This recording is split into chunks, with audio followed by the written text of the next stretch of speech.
Welcome to this special episode of The Switch. My name is Jake Burleski, Nonprofit HR's Marketing and Communication Associate. Today we have an amazing episode for you, where we will hear from another excellent woman named to Nonprofit HR's 2023 Social Impact Women to Watch list. Each year during Women's History Month, Nonprofit HR proudly recognizes women across North America who have made significant contributions to nonprofits, associations, foundations, social enterprises, and the communities that they serve. This special series of The Switch features the 24 finalists named to this year's list due to their extraordinary leadership, unwavering dedication, and impactful achievements. In this episode, Lindsay Otto, our Marketing and Communication Associate for Editorial and Content, sits down with Wanda Steptoe, Executive Director of New Endeavors by Women. Throughout the conversation, we'll learn more about Wanda's stellar contributions to the sector. Wanda has more than 20 years of experience working in various residential settings, including group homes for adolescents and adults with developmental disabilities. She has extensive experience in capacity building, supervision, quality assurance, and compliance monitoring for federal, state, and accreditation standards and regulations. Before coming to work with New in 2005, Ms. Steptoe worked at Covenant House, Washington, where she established a crisis center and transitional living program for youth who were homeless. Under Ms. Steptoe's leadership, New Endeavors has realized significant growth and expanded its service capacity with the addition of a family program, 2 programs for women 55 and older, and 1 for unaccompanied women. In addition to her program development, administration, management, monitoring, and evaluation experience, Wanda Steptoe brings a strong personal drive to her work with New.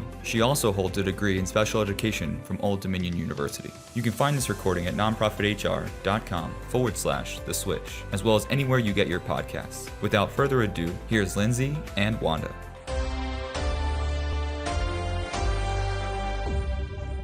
Hello, Wanda. I'm excited to have you on this show. Thank you so much for sitting down to chat with me today. Hi, Lindsay. Thank you so much for having me. I would like to congratulate you again for being named a Nonprofit HR 2023 Social Impact Women to Watch finalist. We are really impressed by the work that you're currently doing as the Executive Director at New Endeavors by Women. And so the mission of New Endeavors by Women is to partner with women experiencing homelessness to create new futures by providing housing, fostering the development of life skills, promoting education and employment, all to end the cycle of homelessness. Now, Wanda, talk to me about this incredible work that you're doing and specifically what drew you to this mission as well as to the social impact space in general. Well, what drew me to New was really because of women and the fact that the organization had a great reputation and was very well respected in the continuum of care in DC. And so when I applied for the position, doing the research, I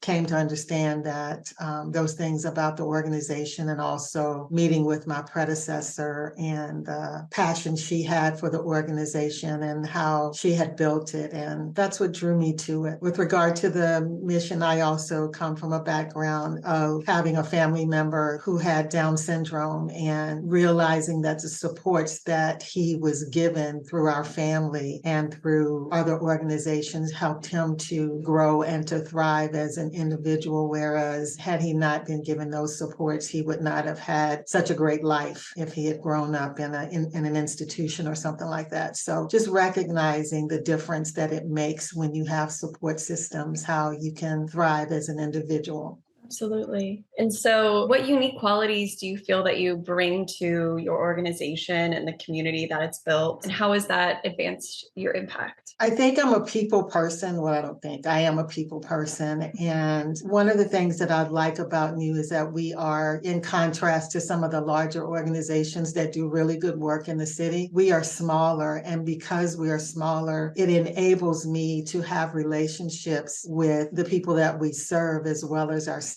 And for me as a person, that's important. Not my other responsibilities for fundraising and overseeing an organization are absolutely important. But for me as a person, it's also important to be connected to the people that we're actually providing the service to. The part of our mission that I think is the most important is partnering. You have to establish relationships with people and get to know them, to really partner with them, to help them to reach their goals or even to see their potential. You have to partner and have relationships. And so obviously I don't have a relationship with everybody that we serve, but I have had some and still do. And I think that it's been impactful for some of those women. So yeah, that's important for me. And as a people person who puts relationships first, I'm interested how that and anything else plays into how you bring others along or mobilize others toward this shared vision or goal that you have.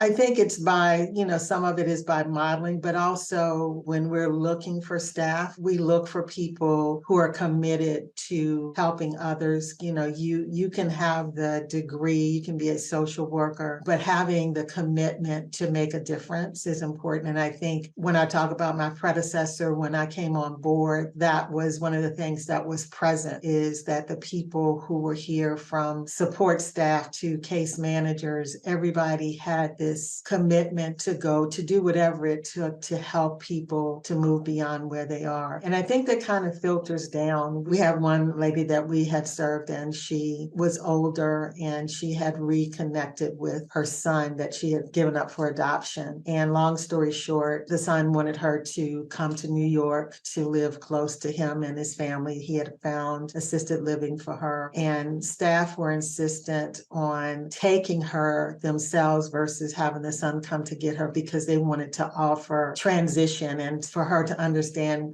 we still wanted to be a part of her life. And so they drove her to New York. They stayed overnight to help her move in, to see her new place, and to ensure that, even with the communication that they had had with the facility ahead of time, to ensure that everything was in place that was supposed to be. And I think that's a demonstration of going above and beyond and really caring about the people that you serve. That's incredible. Thank you so much for sharing that story.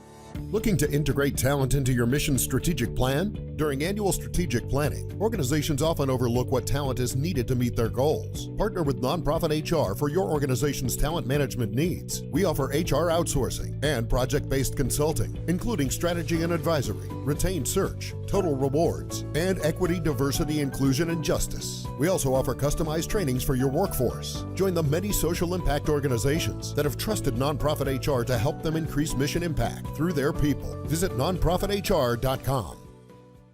So what is the most important thing that you've learned as a leader in this space? To meet people where they are. And that goes from not just the people that we serve, but for staff as well. We all, when it comes to the people that we serve, there's no cookie cutter approach with them. Everybody has a story, and meeting that person again where they are is important with helping them to move beyond where they are. And also recognizing the abilities and the skills of your staff, helping them to utilize their skills and abilities to help promote different things within the organization, to take leadership in areas where they excel and what they're excited about, I think is important. Mm-hmm. Absolutely. And so does that also play into, or is there anything else that's included in sort of your people management philosophy or your approach to people management and engaging that mission-driven talent and advancing your organization's impact?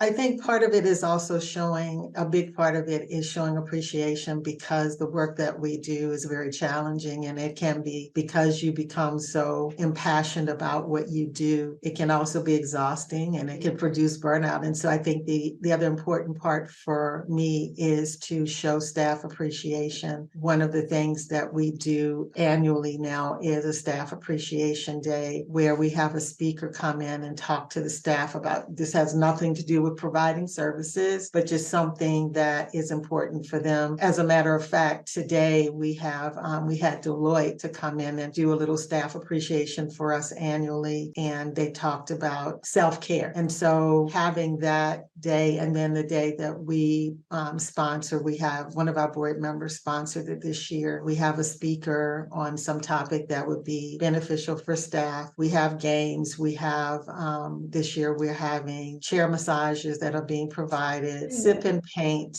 And so it's just a day that we just want them to relax and to have fun, and also to get to know each other a little bit better. I think that that's really important, is recognizing and how challenging the work is, and trying to show on different levels how much you appreciate staff. Definitely. I'm sure staff appreciates that initiative from you to appreciate them and to really see them and hear them and value them. Absolutely. Since this finalist list that we have is in honor of Women's History Month, what advice would you give those looking to inspire women in the same way that you have? I think knowing who you are and pursuing those things that you have passion for, I think is really important. If you have a job that is something that you're passionate about, it's been said you really don't go to work every day. You're pursuing your passion. And also recognizing your value, I think traditionally women, we have underestimated our value, but recognizing that the unique things that we bring to the table as women, knowing that about yourself and embracing that about yourself and being confident in yourself, I think is what I would encourage for young women coming up, is always know your value. You're going to be different. What you bring to the table is going to be different from everybody else, but it's unique and it's important. It's an important part when you look at the whole. Mm-hmm.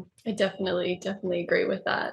Back to your organization and your mission. What is your greatest hope for your mission, and how do you see yourself bringing that hope to fruition for your organization? Well, my hope is I found this organization in a fantastic posture, as I referenced, and my goal is to leave it in a posture that's even better. And I think part of doing that is helping people to become, those who aspire to be leaders, to help them to develop their leadership skills. Also, as a whole, one of the things in the district that is very bothersome, about 30% of people who experience homelessness are women, but only 4% of shelters and housing programs are available to women. So, obviously what we do is providing that service for women. One of the things that I would hope is that we will continue to grow as an organization, and that one of the things that we've done as we have expanded programs, we've always looked at what the need is. I'm not sure if you're familiar with it, but there's the Community Partnership for the Prevention of Homelessness, which is the pass-through organization for funds that come from the district and HUD to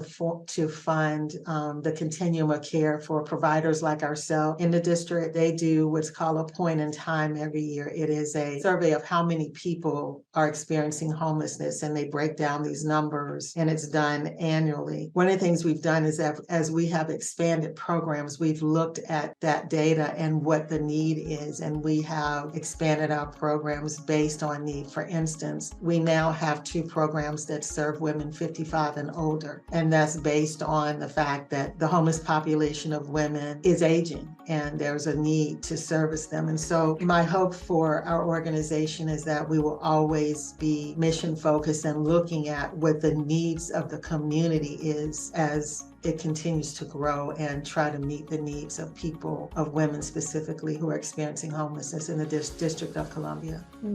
I'm sure that creates even more profound impact, especially for that small percentage that is getting the help that they need right now. So thank you so much for sharing that. Do you have any other parting words that you would like to leave with our audience today? No, but I just want to say thank you for this opportunity, and just asking the audience just to keep in mind the needs of women experiencing homelessness in the District of Columbia, and to support, organizations like NEW who are trying to make a difference in the lives of women. I second that.